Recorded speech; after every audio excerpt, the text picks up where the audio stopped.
हाय दोस्तों, मैं सुनील सर आप लोगों के सामने फिर से मैं आपकी आज जो पहला वीडियो अपना लेके आ रहा हूँ अपने YouTube चैनल स्टडी 360 पे, वो है बायोलॉजी। बायोलॉजी में हम लोग जो चैप्टर स्टार्ट करने वाले हैं वो है पुष्पी पादपों में लैंगिक जनन। पहले मैं इस पूरे टॉपिक को क्लेरिफाई करना चाहूँगा, उसके बाद जो है मैं आगे बढ़ता हूँ आपके लिए। सबसे पहले चीज़ है पादप, पुष्पी पादप। क्या होता है पुष्पी पादप? एक्चुअल में पूरे पादप जगत को दो वर्गों में डिवाइड किया गया है। पादप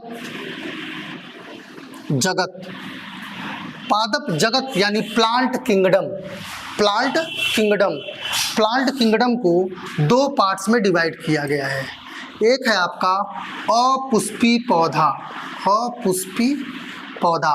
ऐसे पौधे जो पुष्प नहीं बनाते हैं, और दूसरा है आपका पुष्पी पौधा यानी ऐसे पौधे जो पुष्प बनाते हैं। अपुष्पी पौधों को क्रिप्टोगेम्स कहा गया है, पुष्पी पौधों को फेनरोगेम्स। अगर हम देखा जाए तो अपुष्पी पौधे, बहुत सारे पौधे आपने देखा होगा जो अपुष्पी होते हैं। जैसे आपने देखा होगा काई, जानते हैं काई? एल्गी काई वही होता है, एल्गी यानी काई। और ये जो है पुष्प नहीं बनाते हैं। इस तरह से आपको पहले देख लेते हैं। अपुष्पी पौधों को तीन पार्ट्स में डिवाइड किया गया है, तीन फाइलम है इसके। एक है आपका थैलोफाइटा,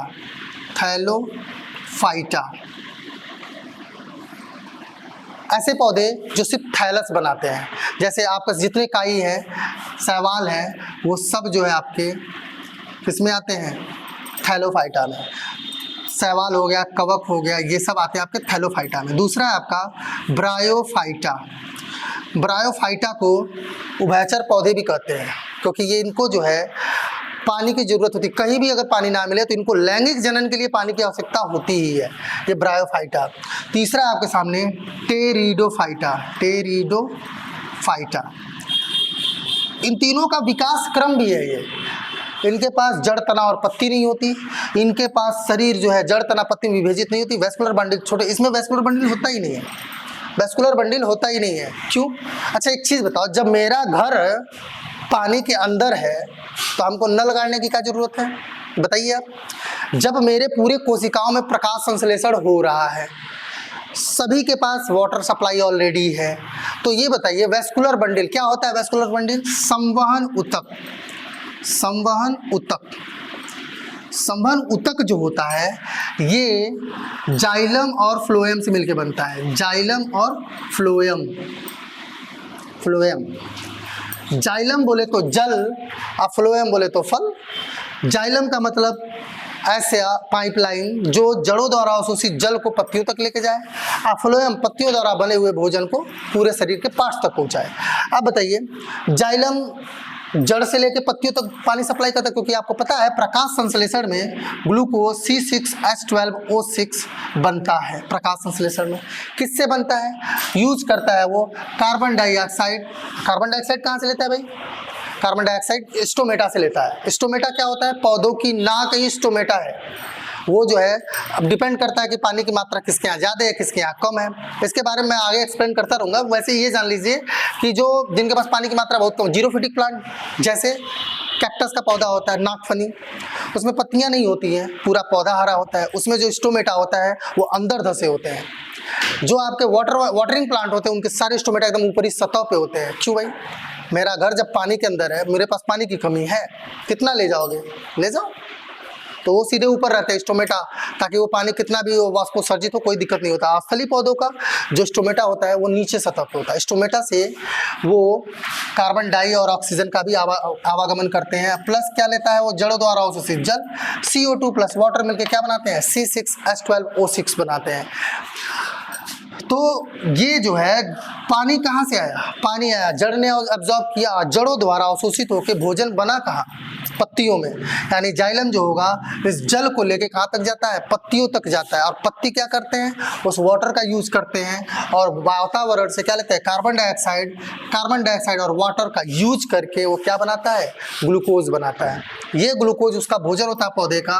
और आपको ये भी पता, पौधों में जो स्टोर भोजन होता है, स्टोर करते हैं, वो होता है आपका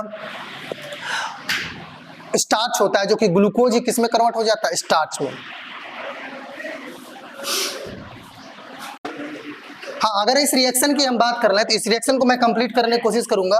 कार्बन इसमें कितने हैं? 6 हैं। इसमें यहाँ कार्बन कितने हैं? 1 है।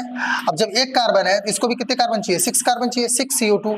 और हाइड्रोजन कितने? 12 है। तो यहाँ कितने वाटर लगेंगे? 6 H2O लगेंगे, यानी 6 2 12, यहाँ हो गया 12, यहाँ हो गया 18 ऑक्सीजन, जबकि यहाँ कितने ऑक्सीजन है? 6 है, यानी 6 O2 भी आउट होता है। यही तो हमको प्राप्त होता है, ऑक्सीजन।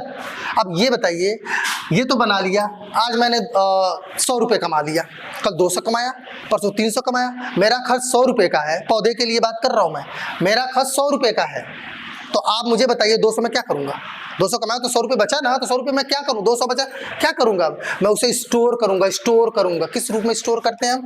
इस ग्लूकोज को स्टार्च के रूप में स्टोर करते हैं। पता है, पौधों में जो आरक्षित यानी रिजर्व फूड होता है वो आपका स्टार्च होता है, जिसका फार्मूला होता है C6H10O5 का होल n। ये स्टार्च का फार्मूला है। और जो स्टार्च पौधों में स्टोरेज होता है और हम लोग का जो स्टोर फूड होता है वो ग्लाइकोजन होता है।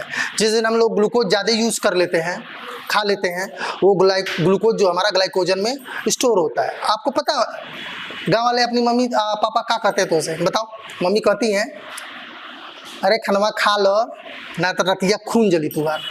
वो कौन सा, क्या सच में ब्लड जलता है? नहीं, ब्लड नहीं जलता। वो जो खून जलने की बात की है आपकी मम्मी ने, वो खून नहीं होता, ग्लाइकोजन जलता है। मान लीजिए आज खाना हमने नहीं खाया, जब नहीं खाना खाया तो बॉडी तो हमेशा ग्लूकोज की जरूरत होती है। अब वो ग्लूकोज जो है आपका, जब आपके बॉडी को नहीं मिलेगा तो वही ग्लाइकोजन वापस टूट के हमारे बॉडी को मिलता है। और एक चीज़ और कहावत होती है लड़कों से, क्या कहते हैं सर? जिगरा हो तो आके लड़ लो, जिगरा, कलेजा में दम हो तो लड़ लो। कलेजा के ही बॉडी क्यों, कलेजा मतलब लीवर होता है, और लीवर की ही बॉडी को यूज क्यों करते हैं आपको पता है? क्योंकि जो ग्लाइकोजन स्टोर होता है वो कहाँ स्टोर होता है? लीवर में। और ग्लूकोज को ग्लाइकोजन में, जो हमारे पैंक्रियाज का एंजाइम है जिसका नाम है इंसुलिन, वही ग्लूकोज को किस में बदलता है? ग्लाइकोजन में। और आपको ये भी पता है कि इंसुलिन जो होता है, इंसुलिन का इंजेक्शन लगाया जाता है, टैबलेट नहीं दी जाती। उसका भी रीजंस है, आपको तो पता ही होगा, क्योंकि जो इंसुलिन होता है वो प्रोटीन होता है। जितने भी एंजाइम्स होते हैं सब प्रोटीन के बने होते हैं। अगर उस एंजाइम्स को अगर हम खाएंगे तो हमारी बॉडी उसको अमीनो अम्ल में तोड़ देगी, इसीलिए हम जो उसकी इंजेक्शन लगाते हैं। और जो जिगर से लड़ने वाला सिस्टम था वो यही था कि विपरीत परिस्थितियों में अगर आपको कोई ऊर्जा देता है तो कौन देता है? लीवर देता है, क्योंकि लीवर के पास ही जो स्टोर होता है, हमारा जो स्टोरेज फूड होता है ग्लूकोज का, वो होता है ग्लाइकोजन, जबकि पौधों का जो स्टोरेज होता है वो क्या होता है? स्टार्च होता है। यहाँ पे आते हैं हम ब्रायोफाइटा, टेरिडोफाइटा। टेरिडोफाइटा इससे थोड़ा सा ज़्यादा, वेस्कुलर बंडल की बात कर रहे थे, जाइलम, हाँ जाइलम की बात कर रहे थे। जाइलम जड़ों द्वारा अवशोषित जल को कहाँ लेके जाता है? पत्तियों में। पत्तियों में प्रकाश संश्लेषण की क्रिया होती है। पत्तियों में क्या होती है? प्रकाश संश्लेषण। क्यों होता है वहाँ प्रकाश संश्लेषण? क्योंकि पत्तियों में होता है क्लोरोफिल। ऐसे भी जो लवक होते हैं, हरित लवक, लवक 3 प्रकार के होते हैं, हरित लवक, क्लोरोप्लास्ट, क्रोमोप्लास्ट एंड ल्यूकोप्लास्ट। हरित लवक, वर्डी लवक और अवर्डी लवक, ये 3 प्रकार के होते हैं। तीनों, अगर हरित लवक की बात करें यानी क्लोरोप्लास्ट, वो तो पत्तियों में होता है। जाहिर है कि ब्लड का पानी का सप्लाई, खनिज मिनरल्स प्लस वाटर का सप्लाई जाइलम के द्वारा पत्तियों में होता है। पत्तियां क्या करती हैं? उसका यूज करके क्या बनाती है? आपका ग्लूकोज बनाती है, और उस ग्लूकोज को फ्लोएम द्वारा पूरे शरीर तक पहुंचाता। आप मुझे ये बताओ, मम्मी ने खाना बनाया, खुद ही खा के सो गई, आपको खाना नहीं दिया। उस खाना बनाने में आपके पिता ने पैसे कमाए, घर लेके आए, सब्जी खरीदे, सब्जी ला के दिए, मम्मी ने बनाया, मम्मी बस खा के नहीं सोई, सबको खिलाई। यानी पत्तियां जो होती हैं वो भोजन बनाने का काम करती हैं। पत्तियां क्या करती हैं? भोजन बनाती हैं। भोजन जब बन जाता है तो उस भोजन बनाने में पूरे पौधों ने सहयोग किया है, और उस भोजन को वापस पूरे शरीर को भेजता है। हर कोशिका को जरूरत होती है, और जिस पाइपलाइन से वो भोजन को भेजता है उसी पाइपलाइन को हम लोग फ्लोएम कहते हैं। तो जो जाइलम और फ्लोएम का विकास की बात करें, वो ब्रायोफाइटा में, थैलोफाइटा में तो होता ही नहीं है, मैंने बता दिया। क्यों नहीं? हर कोशिका भोजन बना रही है, हर आदमी खाना बना रहा है, तो किसी को दूसरे के खाना खाने की क्या जरूरत है? हर सेल हर कोशिका उसकी खाना बना रही है, और हर कोशिका के पास वाटर है, तो ना ही उसके पास जाइलम की जरूरत है, ना ही उसको किसकी जरूरत है? फ्लोएम की जरूरत है। इसलिए थैलोफाइटा के पास ना जाइलम होता है ना फ्लोएम, यानी वेस्कुलर बंडल होता ही नहीं, संवहन ऊतक होता ही नहीं है। ब्रायोफाइटा में मतलब जस्ट थोड़ा सा डेवलपमेंट लेवल का होता है, जो कि बस कुछ ही सेल का, ये छोटा, जैसे आपने ब्रायोफाइटा का पौधा की बात करें, मॉस आता है, मॉस का पौधा होता है, जो आपने पुरानी दीवार देखी होगी जिसपे हरी हरी घास निकल आती है, वो घास जो होती है किस फाइलम की है, ब्रायोफाइटा की है। टेरिडोफाइटा घोड़ा पत्ती एक आती है, जो देखा होगा आपने गाड़ी उड़ी सजाने में काम आती है, ऐसे ऐसे होता है, हरी हरे कलर की होती है, ऐसे बड़ी बड़ी होती है, जिससे मारुति कारों लोग सजाते हैं घुमा घुमा के और उस पर फूल चिपका देते हैं, वो पौधा जो है टेरिडोफाइटा फाइलम का है। अब इन तीनों पौधों की बात करें तो इन तीनों पौधों में, तीनों फाइलम के पौधों में पुष्प नहीं बनते हैं। अगर पुष्प बनाने की बात करें तो पुष्पी पौधे को आगे जो हम दो पार्ट्स में डिवाइड करते हैं, जो दो पार्ट्स में डिवाइड किया गया है, एक है आपका अनावृत बीजी और दूसरा है आवृत बीजी। पुष्पी पादपों को दो पार्ट्स में डिवाइड किया गया, एक है आपका अनावृत बीजी पौधे और दूसरा होता है आपका आवृत बीजी पौधे।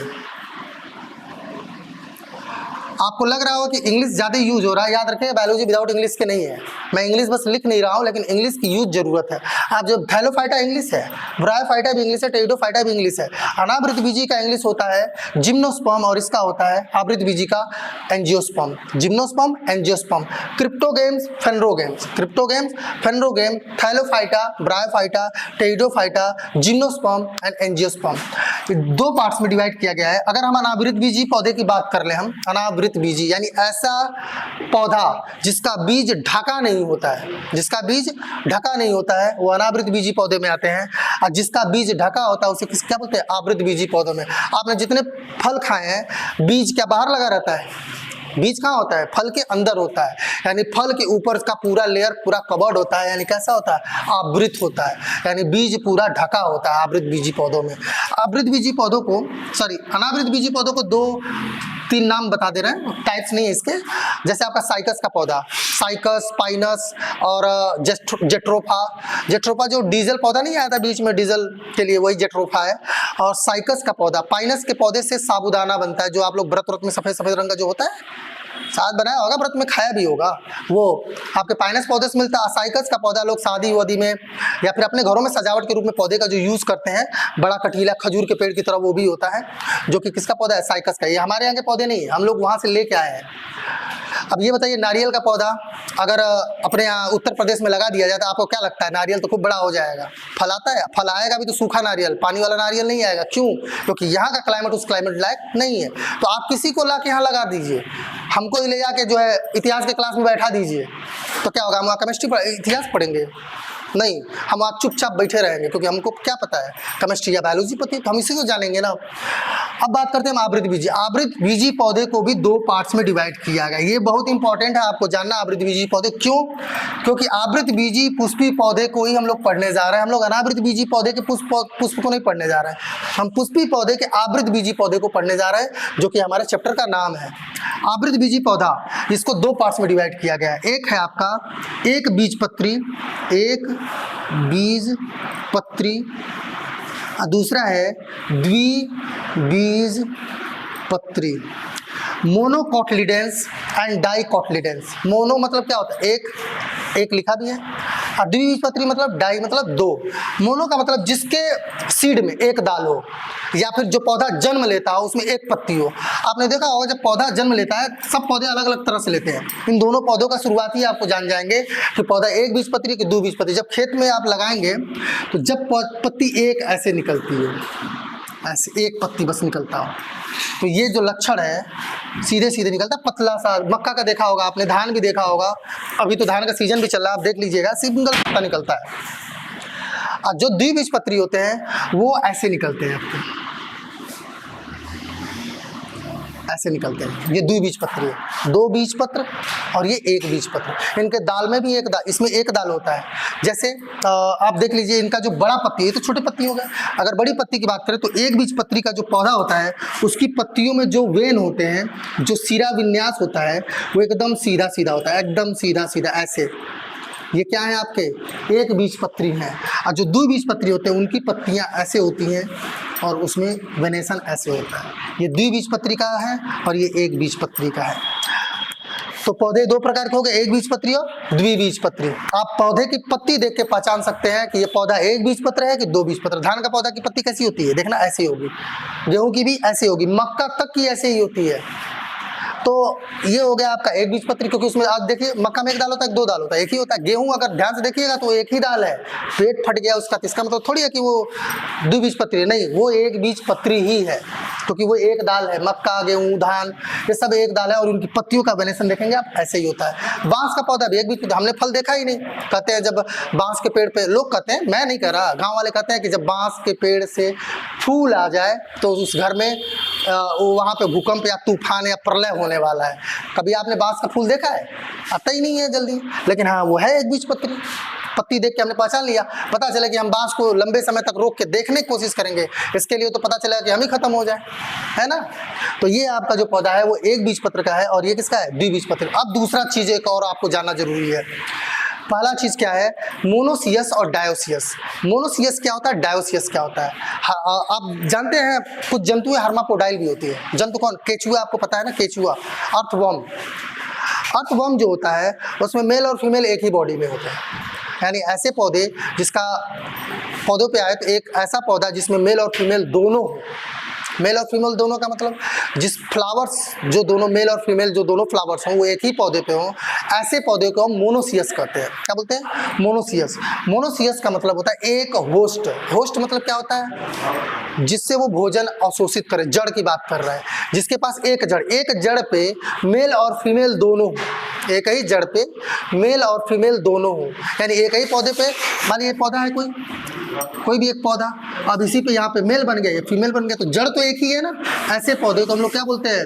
मोनोसियस बोलते हैं। क्या बोलते हैं? मोनोसियस पौधा। और डायोसियस क्या? मोनोसियस का मतलब एक जड़, सियस का मतलब क्या? जड़।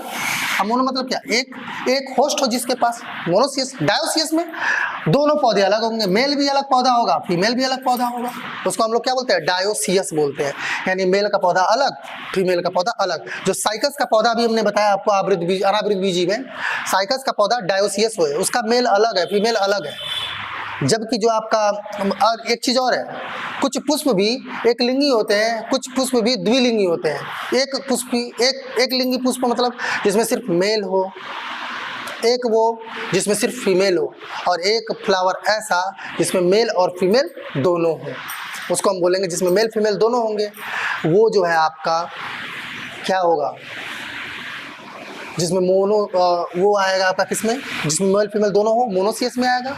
और डायोसियस में जिसमें मेल अलग हो, फीमेल। पेड़ की बात कर रहा था, पेड़ के साथ। अब ये हम यहाँ पे खत्म कर चुके हैं। अब हम आपको लेके आते हैं पुष्पी पादपों में लैंगिक जनन।